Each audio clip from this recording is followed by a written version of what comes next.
Hey gang, I just wanted to define a few terms quickly for you guys, just in case you're not familiar with them. So the first one is specificity, basically how relevant or appropriate a given training stimulus is. So in the context of building muscle, you're going to want to lift weights, right? If you want to get better at cycling, for example, you got to cycle a bunch. If you want to be the best basketball player, you're going to have to play a shitload of basketball. So that's specificity. Volume just refers to the total amount of work you do. Another one is German volume training. That just refers to a training program where you do 10 sets of 10 reps at the same weight. RPE. So RPE stands for rate of perceived exertion. So basically how hard a given set feels. So an RPE of 10, for example, would be right to failure. So you couldn't complete even one more rep. An RPE of 9 would be that you could complete one more rep in that set. An RPE 8, for example, means you could do 2 more reps in that set. So 2 reps shy of failure. A bro split just refers to hitting a muscle group really hard once per week. So for example, someone could do chest on Monday, back Tuesday, arms Wednesday, shoulders Thursday, legs Friday. So every muscle group gets trained once per week. That's the term bro split. Next up is 4 terms that generally fit into the same category. So MV, MEV, MAV, and MRV. These are all acronyms, so I'm just going to explain each one quickly. MV is maintenance volume, the amount of volume needed to maintain your current muscular size. Simple stuff. MEV is minimum effective volume, so basically the least amount of work you can do to grow. So MEV for a beginner is going to be really low. You can essentially do anything and grow. And then of course, MEV increases the more and more experienced a lifter is. You have to do more.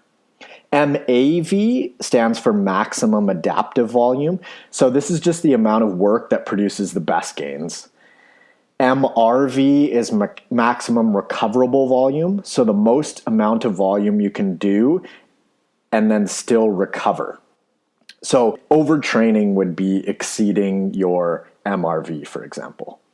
And the big 3, that just refers to the squat, the bench, and the deadlift. And then lastly, high threshold motor units. So motor units essentially just tell a muscle to contract. So there are motor units that contract at lighter loads, and then there are others that contract at higher loads and everything in between. So high threshold motor units refers to the units that contract at higher loads. This is obviously a gross simplification, but you get the idea. So now that those terms are out of the way and defined, let's get into the interview. Enjoy it. Welcome to the N1 Fitness Podcast. I'm your host, as always, Marcus Sadu, and today we've got Eric Helms back on the show. Eric is the first repeat guest. If you haven't already, I'd highly recommend going back and listening to episode 3, Nutrition 101. There's a ton of great info in there. But today we're talking all about muscle building, aka hypertrophy, aka the meaning of life. Welcome back, Eric. Thank you for having me back. It's an honor to be back, and I'm glad we're of the same opinion as far as what the meaning of life is. Right, that's what it's all about, man. So we're going to get into the sequence and the order of importance with your muscle and strength pyramid. So first and foremost, sort of the base of the pyramid is adherence. So basically, kind of the best program is the one you follow. So can you kind of parse that stuff out for us when it comes to hypertrophy, the adherence piece? Absolutely. So, just to clarify to the guests, I think we'll be talking more about the training programming side of hypertrophy. Is that accurate? Totally. Oh, cool. Yeah. Because I think much of the nutrition follows the same kind of stuff we talked about. It's just you should be in a surplus.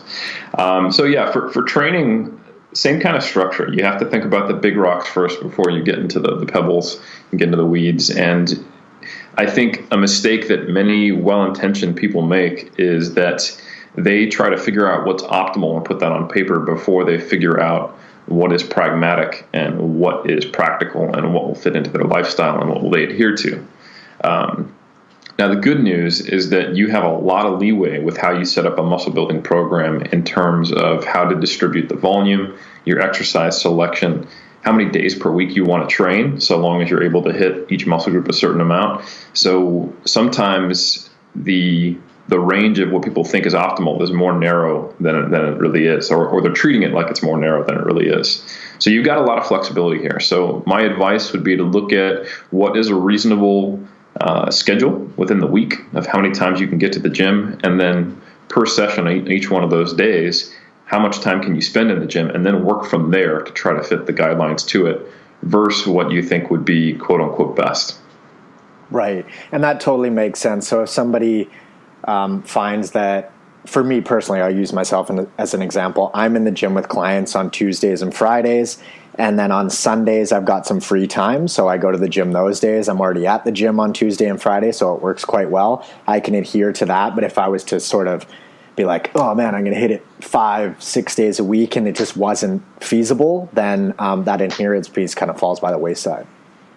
Absolutely. And I think there's a lot of ways you can do it, and some people there's a certain level of structure which typically helps some people and then can hinder others. You kind of find your sweet spot. You have to have some structure.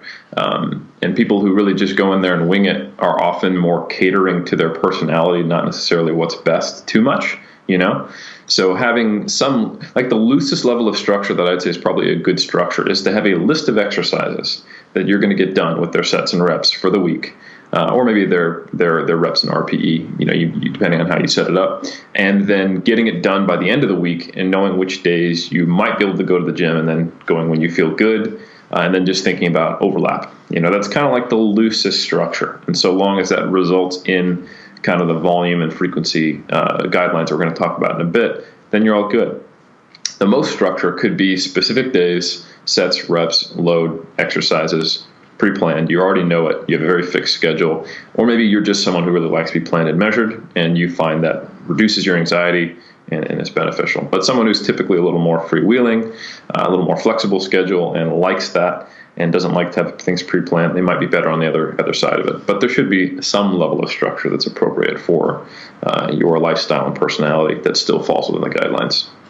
Right, that's a great point. So figure out what works for you, what sort of schedule, I guess, works with your personality. That's a great point. And then work forward from there. So as we move to that next block, we've got volume, intensity, and frequency. So can we start with volume first and its relationship to the muscle building process? Yeah, and before we get fully into that, I want to take one small step back from that and just go address that a lot of the times people are surprised that I put progression as one step less important than volume, intensity, and frequency. And that's because progression is not a synonym for progressive overload. Progressive overload is simply overload, really, that the bar keeps getting set higher as you get more and more adapted. And the overload comes from the manipulation of volume, intensity, and frequency, which is why it is lower. So it's about using the specific, again, specificity always being the most important thing, or one of the most important things, I should say.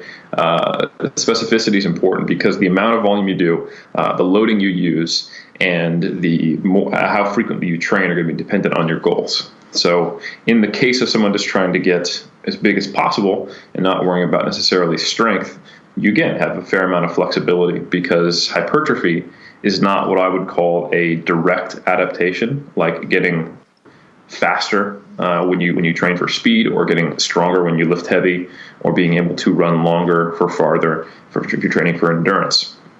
All of those things, you can directly stress the thing you're trying to achieve, and you'll get better at it so long as you can recover. Hypertrophy is kind of like a side effect from having more work capacity at the muscular level and being stronger.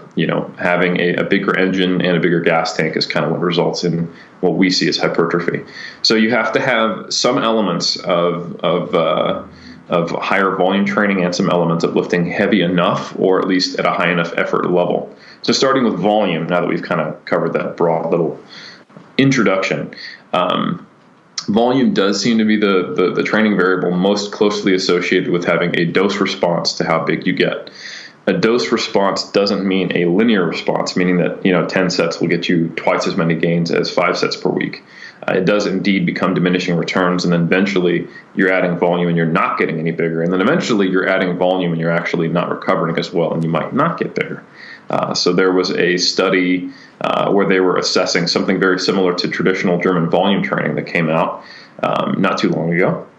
And these individuals were classified as trained in the literature, but I would say, as far as what you and I would consider trained, they were benching about their body weight. So that means, yeah, they're in the gym, but it's not like they were bodybuilders or anything. Nothing crazy, yeah. No, and the one group was doing about 15 sets per muscle group, and the other group was doing 30. And the group doing 30 actually didn't even see a significant increase in muscle mass. Just to give you a little piece of proof of that, yes, you can indeed do too much. So don't get into the mindset of more is better. Definitely keep it in the mindset of better is better. So what does that mean? Well, the best data we have right now is it's somewhere in the range of doing about 10 sets per muscle group per week that are hard or more is kind of where that lower end threshold would be. So kind of home base that I would advise for most people if you're relatively inexperienced in the gym, but you are still trained, like you've been lifting for at least 6 months to a year, but you really don't know whether you respond to high or low volumes. Just set up your training so you're doing about 10 sets per muscle group per week. Think about overlap when you do that. For example, every row or lat pull down does hit your biceps. Every press of any type is going to hit your front delts and also your triceps. Anything in kind of that horizontal range is going to be hitting your pecs to some degree. And then, overhead presses, a little bit of medial delt, a little bit of front delt. And every row and pull down is also going to hit your rear delt. So sometimes you'll see people take that recommendation too literally, and they end up doing like, well, I got to do 10 sets of front raises, 10 sets of lateral raises, 10 sets of, so think about it as kind of getting those big rocks in place with your compound movements first, and then filling in the gaps. Like maybe you have to do some, cable crossover somewhere in the week.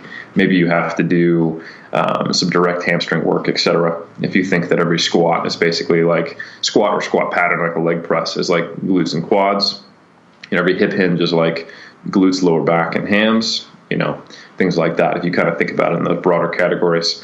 So anyway, so volume is probably most easily expressed in terms of hard sets per week. Because if you were to look at tonnage, that really only means something within the lift, within the person at their current strength level. Just being stronger will drastically increase your tonnage, but it doesn't necessarily change your volume threshold. Looking at number of reps per week is useful and has been done in the past. I actually wrote my muscle and strength pyramids based on that guideline and did the videos on that, because at that time we didn't have meta-analyses yet that looked at sets per week. We only had a review in 2007 by Wernbaum where they looked at rates of muscle gain for a different number of repetitions performed per week. But they actually fall right in the same guideline. Like their guidelines were to do about 40 to 70 reps per session and train everything at least twice per week, which is like, if you think about it, median number of, that's like 8 to 10 sets, right? Or 8 to 15, I should say. So it's almost exactly the same. Now, where it gets sticky is, are all sets created equal? And the answer is no. So when you're looking at loads that are probably done for like your 6-rep max or heavier, you probably do actually want to look at the volume or the number of reps, because we have seen that right around 80 to 90% of 1RM, if you do even a single repetition, you're recruiting almost all of your muscle fibers. So that means from the word go in a heavy set like that, everything's getting trained. So that volume all quote unquote counts, if you will. And so it might be useful for someone training for strength to think about, is my hard single that I do really the same as doing a set of 5? No, a set of 5 is obviously more volume. But once you start getting over that kind of 6RM range, once you're working in like say the 6 to 12 range, it's probably all said and done. Like if you're training to a moderately heavy RPE, so like maybe if you're a 7 RPE or higher, you can basically compare sets. Because let's say an 8-rep max is going to start out a little slower, right? That's probably right around 75 to 85% of 1RM, depending on the individual. The first rep's going to start not fast, but not slow, moderate, and it's going to start getting a little grindy pretty quickly because it's relatively heavy. And it's going to take longer for that reason. Each rep's going to last longer. You're going to be having to produce more force over that time, even though it's a shorter time period. So the kind of the net impulse, which is force over time, is going to be pretty similar in an 8RM to a 15RM, which is going to start fast and then start to slow down. Now, once you start getting, say, into the pretty light loads, if you want to be doing like 20 rep sets plus, that's when, to get that same amount of effective volume that counts, quote unquote, you've got to be going pretty close to failure. Like, you can't do a set of 20 and stop, 5 reps to failure and expect to compare that to an 8RM set. It's probably just not fair, because so many of those reps at the start are only there to generate the metabolic fatigue so that you then can recruit more muscle fibers later to get it on equal footing. So the one caveat is that very heavy loads for someone looking to train for size, you probably want to look at the total volume, like your number of reps even. And then for very light loads, to count those sets, you probably need to go pretty close to failure, I would say, within 1 to 3 reps or even 2 failure.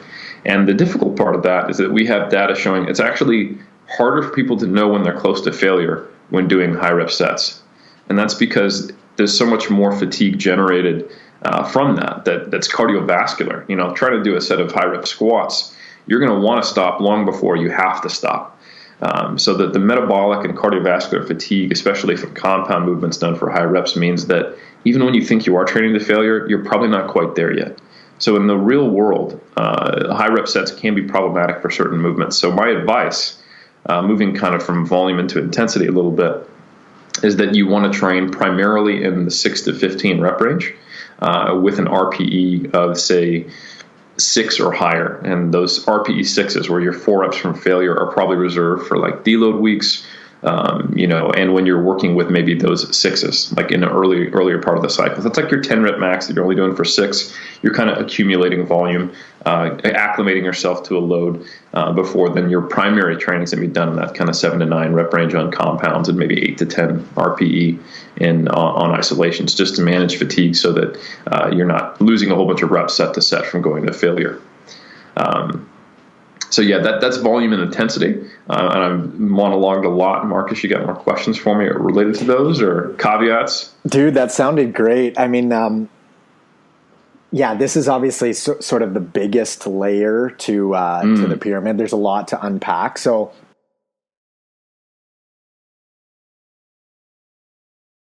does it matter if somebody goes in the gym and does a classic sort of bro split, hits it really hard and gets those 10 sets that we were talking about all in one day versus spreading them out?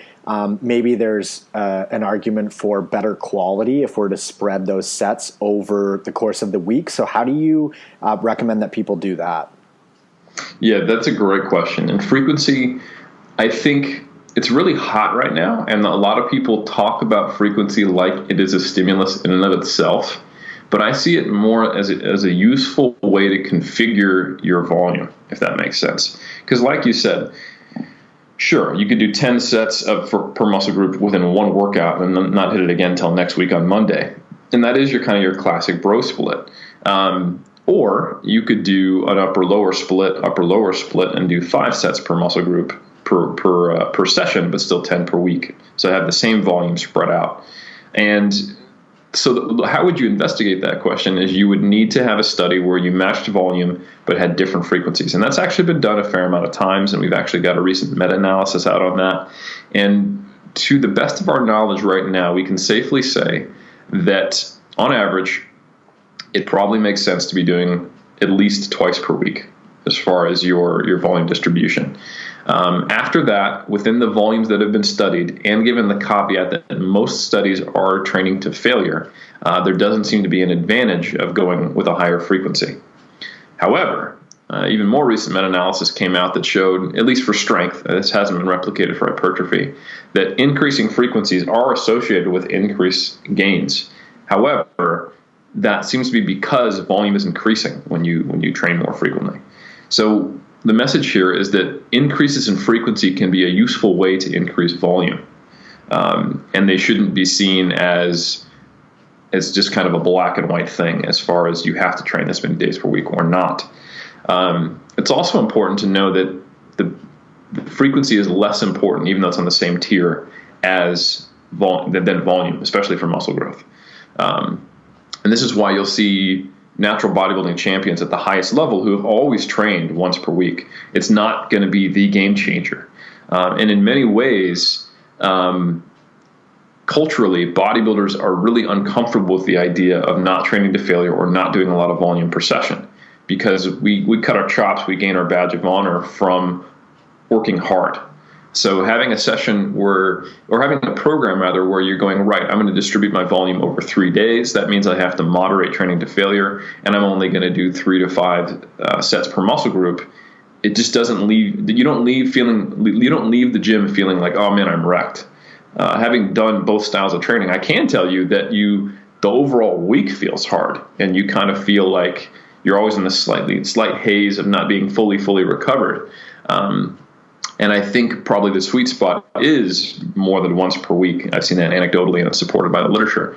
However, I think you can definitely make a bro split work. And I think many bodybuilders just don't feel like they're training hard enough when they distribute volume over multiple days. So they want to go in there, bomb and blast, and then force themselves to need to take a full week off because they did, 10 to 20 sets per muscle group to failure, and then sometimes past failure with their training partner. And that can work so long as you have all the other pieces in place. It's progressive. You're essentially turning the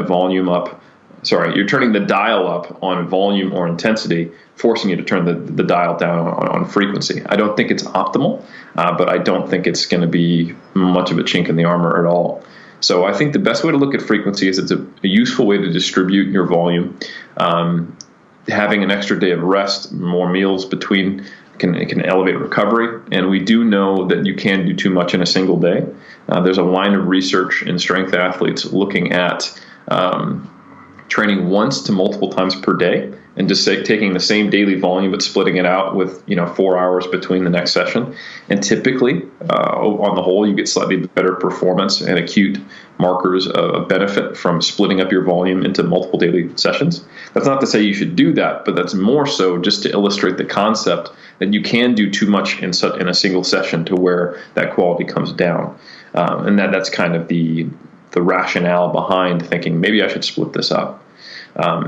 At the same time, though, not all tissues recover at the same rate, and some movements really don't lend themselves to high-frequency training. Like if you think, oh man, I'm going to do 10 hard sets of deadlift per week. One, that's probably not a good idea for most people. But two, if you go, well, you know what, I'll do 4 sets on Monday, 3 sets on Wednesday, and 3 sets on Friday, that might actually be worse than just doing more of those sets in a single session, because you're just going to have a certain level of like obligatory lumbar fatigue for most people, unless you're just really built to deadlift, and then it will just never go away, and you're going to see negative consequences from the frequency that are slightly independent of the volume. Now, if you're got great leverages, you're short, you got long arms, you're probably going to be like, what are you talking about? I could deadlift all day, but that's just not most people.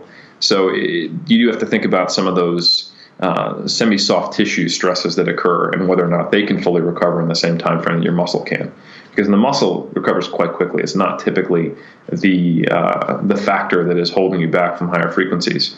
But unfortunately, you can't just train your muscles. You have to train your whole body to train your muscles. Right, and that sort of touches on Dr. Mike Isertel's, like you have a whole body systemic MRV, you have a muscular MRV for a specific muscle group, and then you also have an intra-session where like you just can't get any more work done. Are you thinking about that the same way that Mike is, or is it somewhat different for you? I'd say yes and no. I think, the big disconnect between me and Mike sometimes is just that I agree in principle with that. In fact, I think that's illustrated by the fact that you can probably do a lot more isolation movements in a week than you could do compounds, because there's more systemic fatigues from that. I'm not quite on board with the idea of then making the practical leap to saying, therefore, you should do this many of sets per week, and most people's MRV and MAV and MEV will be these numbers. I think the amount of individual variability I've seen in that is higher than I'm comfortable with giving those kind of prescriptions. So I think it really just comes down to what does that result in terms of the advice and guidelines that we end up giving. So yeah, but I do indeed think he's correct. Like, if you were to do isometric training for each muscle group and not stress the joints, you could train them all the time. It just wouldn't be as effective. And likewise, you can do, unless you have elbow tendonitis, you could do a lot of arm work before that becomes a problem in any kind of way. You're not going to be like, I really feel the symptoms of overtraining because of those biceps I curled I did, right? Totally. So yeah, I do agree. Gotcha. So as we go up the pyramid here. We get to level 3 and we're at progression. In the context of this pyramid, how are you talking about progression?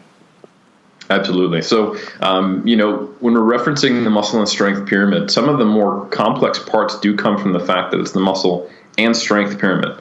So gaining strength is, in my opinion, a slightly more complex process than gaining muscle, because gaining muscle is one component to increasing strength. But strength is also influenced by neuromuscular adaptations, technical skill, self-efficacy, muscle architectural adaptations that don't have to do with changes in size, and other factors, changes in biomechanics, lifting selection types, and like what can you do in your powerlifting organization or weightlifting organization? Do you want to do a squat jerk, a power jerk, or just a normal jerk? All these things come into play that dictate how strong you will be in whatever metric it's measured. But hypertrophy is a little more straightforward, and strength becomes just a way to assess that, am I actually improving my performance over time that will likely lead to muscle gain? And to kind of give some empirical backup to me saying that it's a little more complex to train for strength than it is hypertrophy, we've got a fairly robust data set that says that periodization or periodized training is more effective for gaining strength than it is for non-periodized training. But for hypertrophy, we don't really see that, so long as you're actually trying to add reps or add load over time, and you've got a decent construct that follows the volume, intensity, and frequency setup. It seems to be pretty. At least it's unequivocal what's better. Do I think you could create a periodized program that would be ideal for hypertrophy? Probably, if it was better than just going in there and keeping the same microcycle and just trying to get stronger or do more reps all the time. And we don't really have a good research designed to investigate that specific question, because most periodized models are inherited from sports performance where we're trying to peak in either power or strength. So it's not like they're designed to have this kind of undulating increase in volume with a specific setup for hypertrophy. If we had that, maybe we'd see a different outcome. But I think it's valid for you to set up a really solid microcycle where you've adhered to all the principles in volume, intensity, and frequency, and then you focus primarily on making small load increments. You can track your RPE up over a few weeks, or you can work your repetitions higher. You can say, I'm going to start with 8s, and then I'll work towards getting 15s. And then once I get 15s, then I'm going to take a deload and repeat. Or I'm going to start at a 6 RPE and then work all the way up to a 10 on the lifts that where it's safe to do that, and a 9 on the ones where it's not. And then deload and do it again. Or you could take more of an Israel approach, and you could say, I'm going to start with 3 sets on everything, and then work till I do 5, recycle that with slightly heavier loads, and then deload. So every somewhere between 4 to 8 weeks, you're taking a recovery week. I think that's totally valid. And you could make the argument that that's not technically periodized, as you're staying within the same repetition zone, you're staying with the same exercises, the same split, and you're just trying to make performance improvements. Some of those you could also argue are semi-periodized. But the point is that it's a little more simple. And I think if you set up a good training configuration within the week, you make logical decisions about how long you're going to rest, what exercises you use, overlap over the week, and which movements you might take close to failure, which ones you're going to keep a little in reserve, and then you focus on reasonable progressions, and then you take your recovery weeks every once in a while. That's plenty.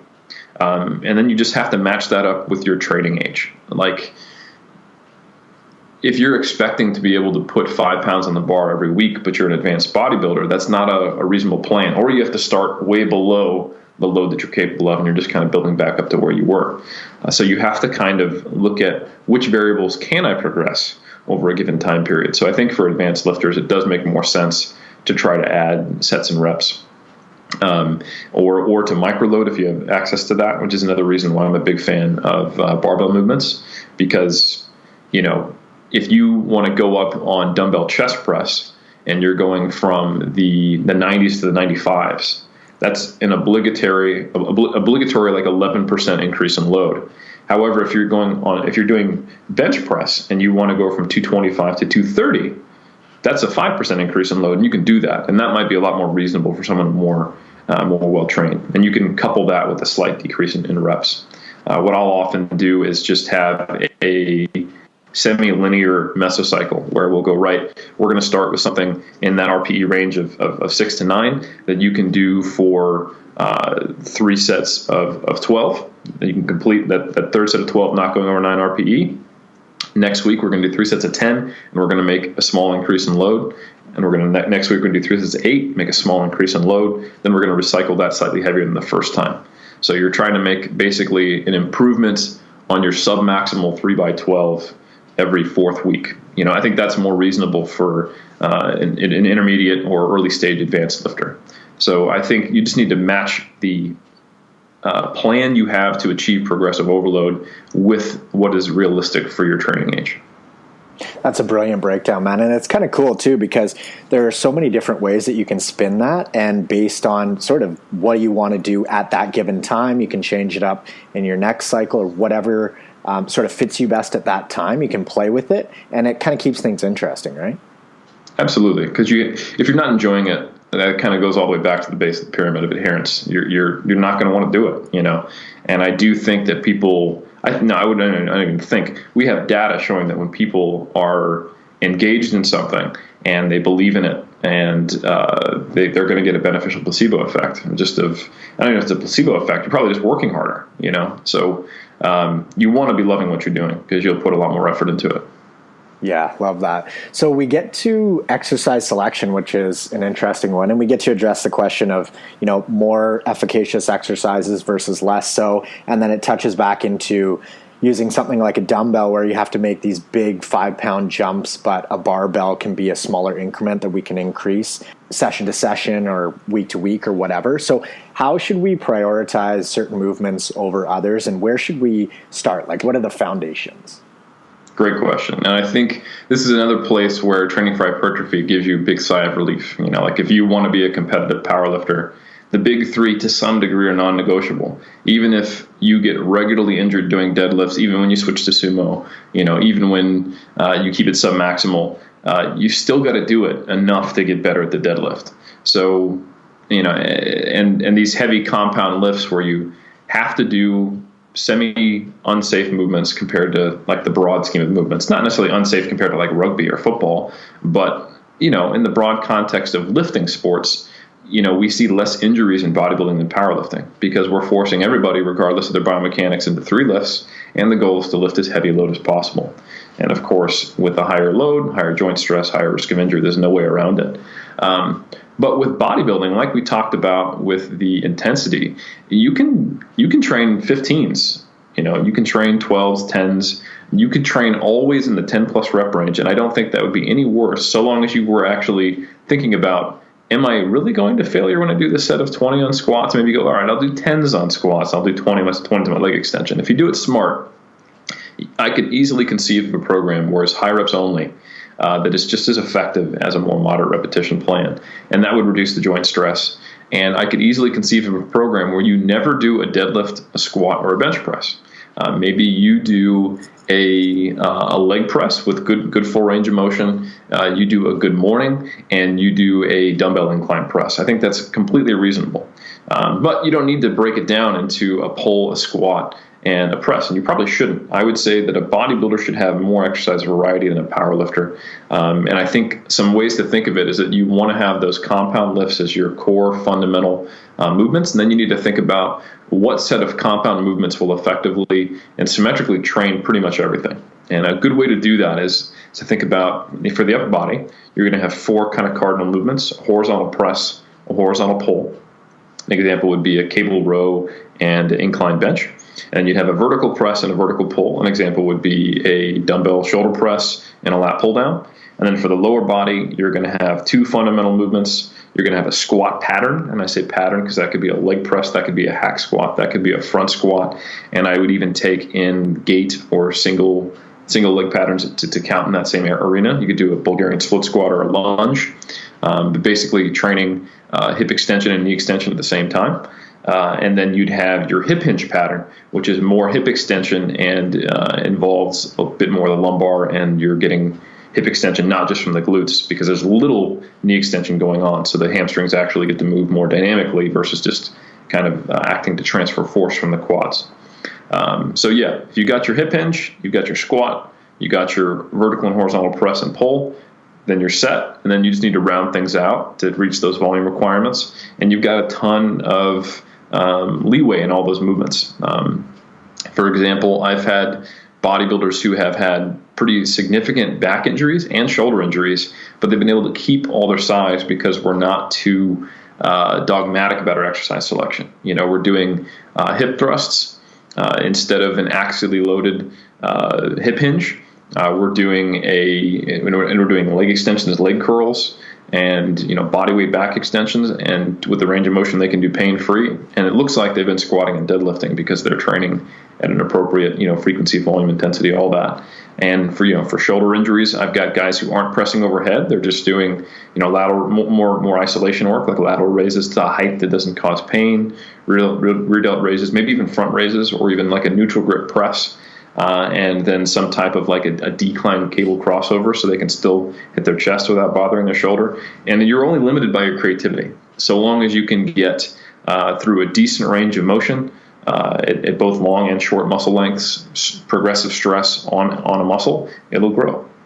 So you really have a ton of leeway, but that's where I would start with kind of those 6 cardinal movements for a bodybuilder or anyone interested in getting big.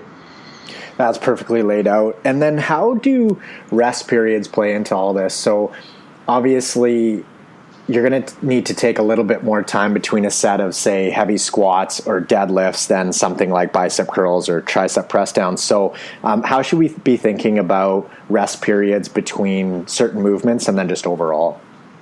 Yeah, great question. And rest periods it's kind of a simple way to look at it, but at the same time, there are some practical concerns. Like if you have limited time, it's not necessarily about what rest period will result in the most optimal hypertrophy, if you were to have unlimited time, because most people don't have unlimited time. If you've got an hour to train and you need to and you can only train 3 times a week, so it's basically, let's say you go upper, lower, full body, you're going to need to cram a fair amount into that time period. So you're going to look at what's the shortest I can rest while it's still being the longest I can rest, basically, right? So I can only rest 2 minutes between sets. Okay, maybe I actually should clock that and, wear headphones and not talk to people, That'll be adequate, and it probably won't hurt your volume too much. But if you take it too far, some people will kind of get the cart before the horse in terms of mechanisms for hypertrophy. So it is true that, a high rep set is useful for producing hypertrophy theoretically because of the metabolic stress from all the previous repetitions you did, forcing you to use higher threshold motor units, fast twitch fibers, which only normally get recruited during heavy lifting, and they have to come and pick up the slack because everything else is fatigued out. They get cycled in to keep that force production going. So yeah, that is true. Metabolic stress is useful in that way, and it's theoretically even useful in less direct ways. So people will take that information and go, right, so I want incomplete rest, so I should be resting 30 seconds between sets. However, we know that when you do that, you lose a ton of reps or load on your next set. And then you look at your total, like, for example, someone who rests 3 minutes between sets on a compound lift and they're training to failure, they might be able to get like 10 on their first set, if that's their goal, and then they're going to drop to 7 or 8, and then they're going to drop to like 5 or 6. So we'll say on average they're getting 22, 23 reps. Just not even training to failure. Again, less metabolic stress. Maybe they can get 9 on each set, or maybe only drop to 8, and they're looking at 26, 27. That's like 20% more reps. And then if you actually give them shorter rest periods, that drops even further. So if you go to failure and rest 30 seconds between sets, you're going to go like 10, 6, 4, on a compound lift. And if you're resting just a few more minutes and not going to failure, you can literally double the amount of reps you get. However, is it worth the time cost? And that's when you have to think about, okay, well, what are ways that I can be time efficient while still getting the most, without getting big cuts in volume? Because volume is much higher in terms of the priority checklist for stimulating hypertrophy than metabolic fatigue. If metabolic fatigue was the only thing that mattered, you could just go run a 400-meter run and then do leg day, and it would work great. But that definitely would not be recommended, So that means you want to do things like thinking about exercise sequencing. One thing I recommend is antagonist paired sets. So what that means is that you can do a set of bench followed by a set of rows, and you can reduce your rest period, because essentially while one is being performed, you're resting the other muscle groups locally. And there's even some data showing that training the antagonist kind of primes the agonist, I should say.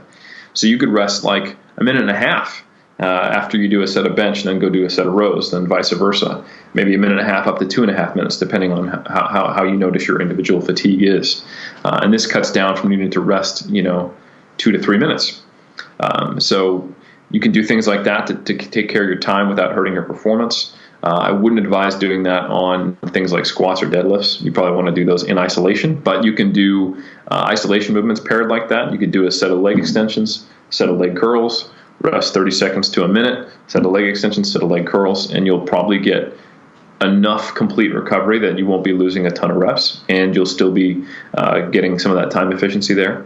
But in general, you want to rest until you feel ready to perform again, not resting just until you're barely ready to go again. The goal is not to feel like you're working hard. The goal is not to restrict your rest period.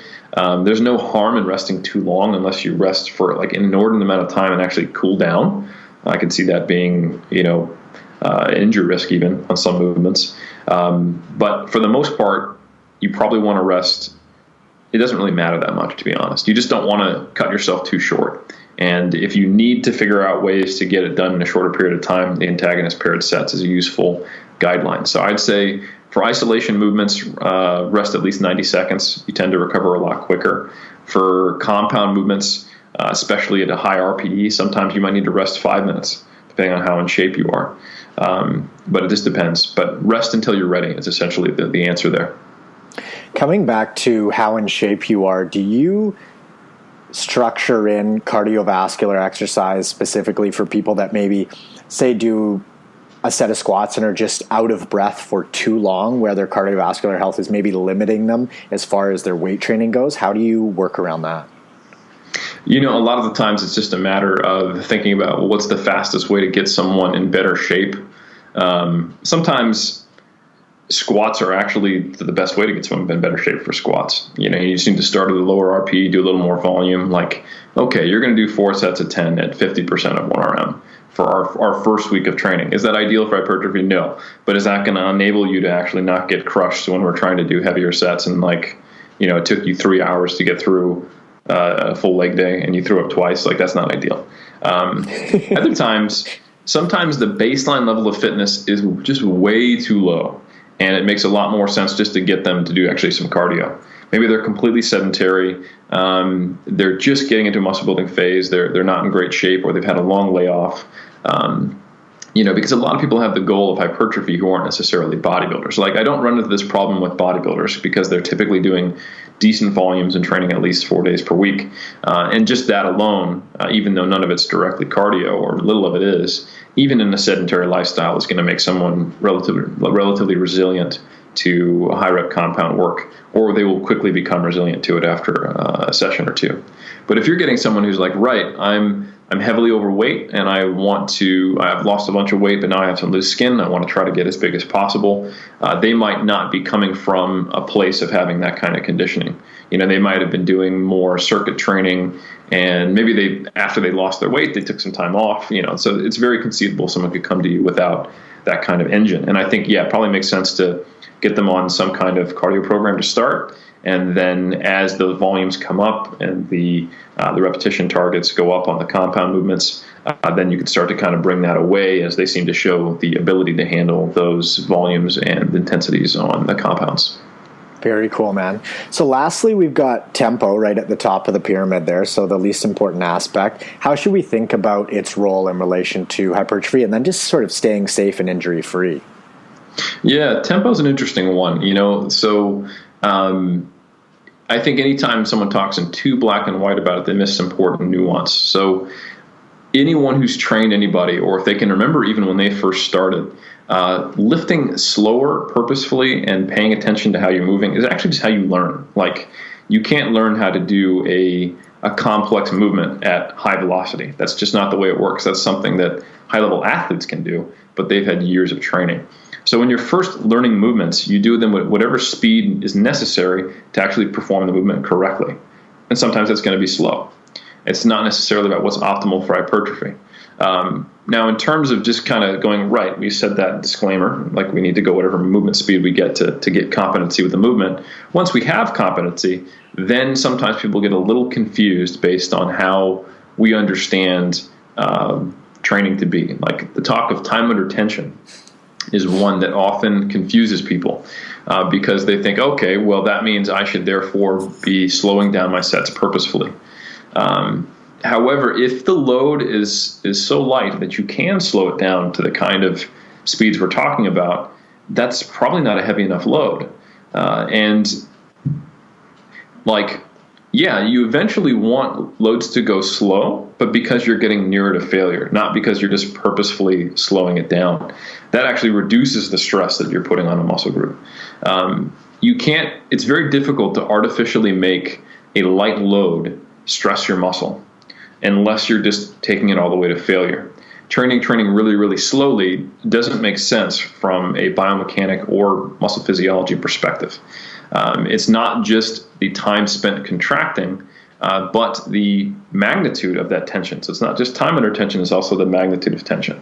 And we can illustrate this by the fact that we are always under tension living in a gravity well, right? So we're 24/7 under tension, and this is also illustrated by the fact that when someone leaves a gravity well, they lose weight and muscle mass really quickly. Astronauts lose all the muscle, and this can be shown by complete bed rest. When there's not active contraction against that gravity well. You see similar but not quite as extreme rates of weight loss and muscle loss. So we know just from that it doesn't really make sense just to focus on the time component. You can't put a light load on there and just lift it very, very slowly and have it be as effective as heavy loads. And to back up this kind of logical explanation I've done, we've got like close to double-digit numbers of studies on super slow training, and I think there's only been 1 or 2 out of them that have shown a benefit more than traditional training. And the vast majority of them, and the review of these studies shows a benefit being greater than super slow training of doing traditional training. So you don't want to actually be slowing things down purposefully. You should largely let the load dictate the tempo, so long as, here's the other caveat on the other side of the equation, that you have control over it. Because the eccentric phase, or the lowering phase, I'll use a deadlift as a very useful example. So the concentric phase is when you pick it off the ground and you're standing up. The eccentric phase is when you're then lowering the bar back to the ground. However, you don't have to lower the bar back to the ground. You can definitely let gravity do as much of that work as you possibly can. And that might make sense if you're a powerlifter. Like, you don't want to be fatigued. There's no requirement on the platform to control the bar back to the ground. So long as your hands are still wrapped around the bar, if it slams back to the ground and planks, that's a good lift, so long as you completed the concentric. So powerlifters will often do that, and some will do it purposely just to limit the fatigue, because the eccentric contraction causes more damage, and it's just more volume that stresses them. And some will just do it out of habit. But it's very easy on something like a hip thrust or a deadlift, or even sometimes like a cable curl, to just kind of let the weight fall back down. And that's a mistake as well. Like, saying that tempo doesn't matter is not the same thing as saying losing the eccentric portion of the lift doesn't matter. That definitely does matter. That's like cutting your volume in half. So you want to use whatever tempo allows some level of muscular control on the eccentric phase. The concentric phase, it has to have control. You wouldn't even go up if you didn't do it. So the general recommendation is control the eccentric and then explode on the concentric. And whatever tempo that results in is probably perfectly fine. But do objectively assess, look at some video and have your partner look at you and see, all right, am I really controlling the eccentric on my calf raise or my cable curl or my hip thrust or my deadlift? Those are all culprits that I see where people will frequently perform them without any kind of control on the eccentric, and then wonder why they have stubborn calves or why they can't seem to grow their glutes, that kind of thing. Yeah, you put up an awesome post the other day on Instagram about calf training and how the Achilles can sort of basically just store. Well, I don't know what word you used to say. It was like store tension, or just sort of use that elasticity. Store elastic energy. Yeah, absolutely. Yeah, and that's actually a fair point. There are times when that general recommendation needs to be a little more nuanced. Like the post you're referencing is, the Achilles tendon is the thickest tendon in the body. And if you look at like sprinters, jumpers, basketball players, they rarely have those big meaty calves that take up the whole portion of the lower leg. They typically have like this long ankle, and you're like, when is their calf going to start? And they get the little ball at the top, and that's the ideal way to produce consistent and high velocity movements, because the tendon stores a lot of energy. The gastroc itself is going to stay relatively static and act as a force delivery mechanism. It's transferring force while there's actually length change happening in the tendon from those kind of fast contact time ballistic movements, like going up 3 times to try to get a rebound or sprinting. Tendon stiffness is very predictive of performance, but that means that if you are doing those rhythmic, bouncy kind of movements, that you're not getting a whole lot of tension, or at least dynamic tension, through the calf itself. And we know that training at long muscle lengths is effective for muscle growth, and that's why full range of motion studies typically beat out partial range of motion studies in terms of the magnitude of hypertrophy. So for the calf raise, every time you go to the gym and you see somebody bouncing on the calf raise machine, unless you can just tell if the attachment they have of their calf is damn near at their heel, they're not going to have good calves. Those people, of course, we hate them. They have good calves no matter what.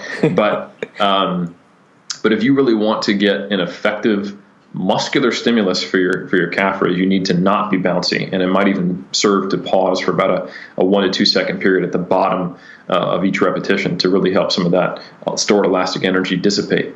Do you need to do that for other movements? Probably not. Like I said, the Achilles tendon is particularly useful for that. And if you think about it, the one part of our body contacting the ground that we're using to propel ourselves forward is going to have to be different. That's where we're producing the force directly. I mean, obviously we're producing it in other muscles, but that's where we're actually seeing the ground reaction force occur.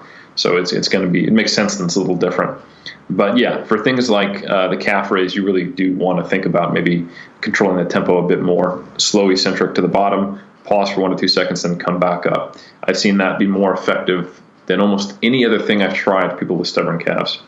So very cool. Yeah, that's something I've used personally, and I mean, game changer. That bouncing thing, it just, well, for guys like me, Indian guys with small calves, doesn't work out very well. Yeah, exactly. Awesome, man. So having said all that and going through the pyramid, I think it'd be cool for folks to know what your current goal is right now, and then how your training looks on a weekly basis, just so we can sort of see all of this put into practice. Absolutely. Yeah. I'm fortunately not one of those people who is really good at giving guidelines and doesn't follow at all. That would be me a few years ago, but I've gotten pretty good with being a little more objective and kind of checking myself and trying to really incorporate some of that instead of kind of just falling into my own traps and biases. So yeah, I am currently training for getting on stage next year. So I am a competitive natural bodybuilder. I haven't been on stage since 2011. I took some time off for my PhD, which doesn't really mesh well with starving. So yeah, I've been doing a lot of more. I've competed in a few Olympic lifting meets and a lot of powerlifting meets since 2011. So my training has been a little more strength oriented, with kind of an acceptable level of maintaining things like calf raise size or calf raise, training as an example, or bicep curls. But I've been much more focused in the last, I would say, year on hypertrophy. So my current split right now is a 2-on, 1-off upper lower. And I have a few different variations of it, but my typical upper body day would be I come in and I do bench, a row variation, an overhead press variation, a lat pull down or a chin, and then a bicep curl, a tricep extension, and then I will sometimes do a lateral raise or a face pull. Just kind of looking at my total volume and how recovered I feel that day. On my leg day, I also do 3 sets of bench because A, I'm a competitive power lifter, and B, if you actually look at the volume distribution, there's not a lot of pec when you on that upper body day, but you're getting front delts on every press. And overall upper body is a little bit weak for me compared to my legs, so I do a little bit of extra pushing volume. My lower body day, I will do a squat pattern followed by a hip hinge pattern. So typically my squat is either high bar, low bar, front, or leg press. And then my hip hinge pattern is typically an RDL, conventional deadlift, or a good morning. Those are the ones I've been kind of cycling through. I'll stick with one for a few weeks and then rotate through, and I'll also just kind of gauge depending on if I have lingering lumbar soreness. And then I will go through a leg extension, a leg curl, and then a hip abduction movement. Typically just like the seated kind of abduction movement. I also personally do a bit extra for my hips just because I had surgery back a little over a year ago. So I'll do like adduction as well, and sometimes a few other things, but that's not really related to my goals necessarily, but more so just in general hip health. And then I will do calf raises. And that's pretty much what I will do. I will sometimes extend that to a 2-on, 2-off if I feel really beat up, or take an off day between the two. If my, like, let's say, for example, on my upper body day, I did a bent over row, and I want to do deadlifts the next day, but I'm feeling pretty sore. I'll just take an extra day off. So it ends up being that I train about 4.5 times a week, and each muscle group is hit 2 to 3 times per week. So that's basically my training split. And I'm currently also doing a slight fat reduction phase through the end of March, after not having cut since I think 2016, so probably due. And I'm doing some light Olympic lifting, like really light, like 40 kilo snatch complexes, 60 kilo clean and jerk complexes on my off days, just as a way to burn calories in a way that I think is fun, not because it's better, just because I like to maintain the skill of Olympic lifting, and it's I don't want to be on a hamster wheel. So that's cool, man. That's something that I learned from you ages ago, and something I implemented was doing just like high rep barbell complexes to get the heart rate going, and in a more enjoyable way for me personally than hanging out on a treadmill or something like that. Absolutely, yeah. And I think it's the only downside of that is some people can really let it get away from them. Like they think they have to progress load on their barbell complex day. And they look up one day, it's like, yeah, I'm doing 135. I mean, I'm a lot stronger than that, but I'm like, dude, you're doing like 40% of your 1RM for set to 10. Like that's no longer active recovery. You're actually digging a little bit of a hole there, especially, So I think, yeah, just to be clear, like I could, like my clean and jerk is probably twice that, and I'm doing like a complex of singles. So actually, yeah, I'm doing power clean jerk and then clean and jerk. So it's 2 reps with like 50% of 1RM. For 5 sets, and then 5 sets with 40 kilos on power snatch from hang snatch. So it's like 3 singles again at maybe 45% of 1RM. So it's not the same. It takes me like 30 minutes to do it. I typically do between 5 to 8 sets of the snatch complex, and then 4 to 6 on the clean and jerk complex. And do you have plans to compete in weightlifting as well coming up here, or is it just the bodybuilding show? Maybe in the future. I had to give up weightlifting until I had my surgery. And then once I had the surgery, it went really well. My hips are happy, and they've actually been the best they've been since I can remember. I can do the weightlifting movements completely pain-free, and I'm enjoying it.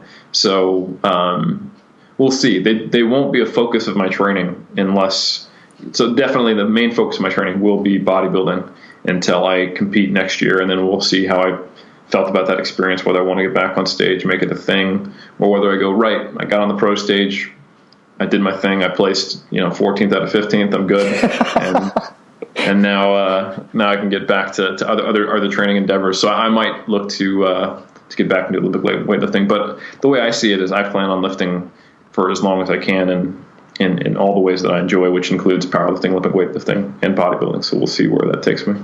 Amazing stuff, man. Well, can you remind folks where they can find you, where they can find more out about your work, and just learn more? Yeah, I would say probably the best hub is still 3dmusclejourney.com, and you can find links to the Muscle and Strength Pyramids, the book/video series that we referenced here. We're going to be writing the 2nd edition of that, and hopefully coming out by the end of the year.